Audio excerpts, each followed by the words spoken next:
অনেক দিনের ভিডিওর মাধ্যমে তোমাদের সকলের সাথে কথা বলে নিচ্ছি। কেমন? ভিডিওটি ভালো লাগলে অবশ্যই তোমরা ভিডিওটি বেশি বেশি করে শেয়ার করে দেবে। হ্যালো ভিউয়ার্স, আসসালামু আলাইকুম, welcome back to my channel. আমার প্রিয় লাভলি আফুরা, কে কোথায় আছো? যে যেখানে আছো সবাই অনেক বেশি ভালো আছো। আমিও আছি তোমাদের সকলের দোয়ায়। আমার হাসি কিন্তু এসে পড়েছে, কারণ আমি কথা বলতে গেলে হাসি পায়। তবে যাই হোক, আমার খালা এখানে মাছ কেটে নিচ্ছে, তার সাথে আমি তোমাদের সাথে গল্প বলে নিচ্ছি। আর এই ভিডিওটি কিন্তু অনেক আগের, তোমরা দেখলে হয়তো বুঝতে পারবে। তবে যাই হোক, আমার খালা কি হয়েছিল, আমি যখন বাড়িতে গিয়েছিলাম তার আগে কিন্তু আমার পা ভেঙেছিল। তারপরেও আমি আমার গ্রামে গিয়েছিলাম, কারণ ওই সময় কিন্তু স্কুল কলেজ সব কিছুই বন্ধ থাকে। তো ওই সময়ই আমার গ্রামে যাওয়া হয়। তো রাহিল আর আবিদে আমার সাথে গিয়েছিল। তো সব সময় যখন আমি আমার গ্রামে যাই, তো ওই সময় কিন্তু রাহিলের বাবা যেতে পারে না, আর রাহিলের বাবা কিন্তু কয়েকদিন পর পর আমাদের গ্রামে যেয়ে থাকে, কারণ তার একটা বাড়ি আছে ওখানে। তো মাঝে মাঝেই যায়, থাকতে পারে না, একদিন পরেই চলে আসে। তবে যাই হোক, আমি যখন আমার গ্রামের বাড়িতে গিয়েছিলাম, আমার খালাদেরকে রেখে গিয়েছিলাম যে তোমরা মাঝে মাঝেই এসো, কাজ করে দিও, যেহেতু আমি বাসায় থাকবো না।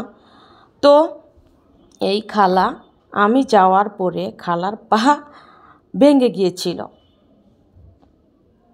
আমাদের এই বাসায় নয়, তাদের বাসায় পড়ে গিয়ে তার পাটা ভেঙে গিয়েছিল, মানে হাড্ডি ফেটে গিয়েছিল।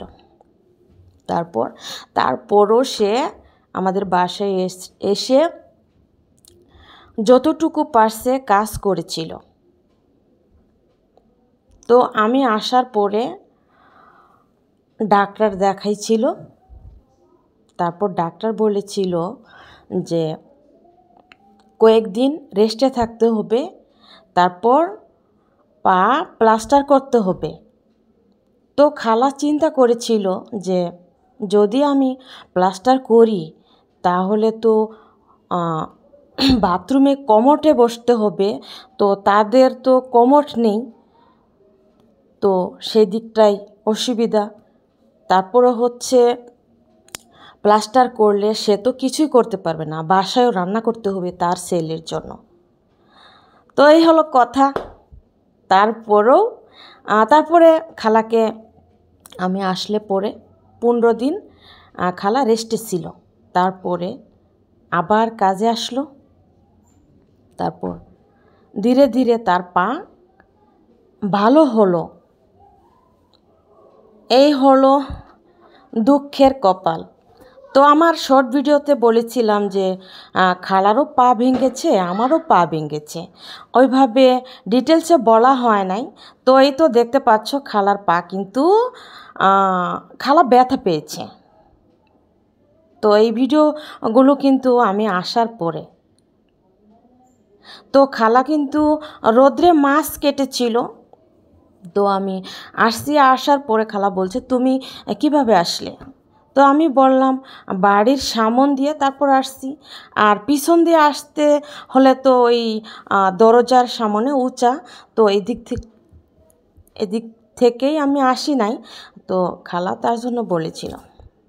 তবে যাই হোক, আমার কথায় কিন্তু ভুল হলে ক্ষমা সুন্দর দৃষ্টিতে দেখবে। তোমরা সকলেই ভালো থাকবে, ঠিক আছে? আল্লাহ হাফেজ।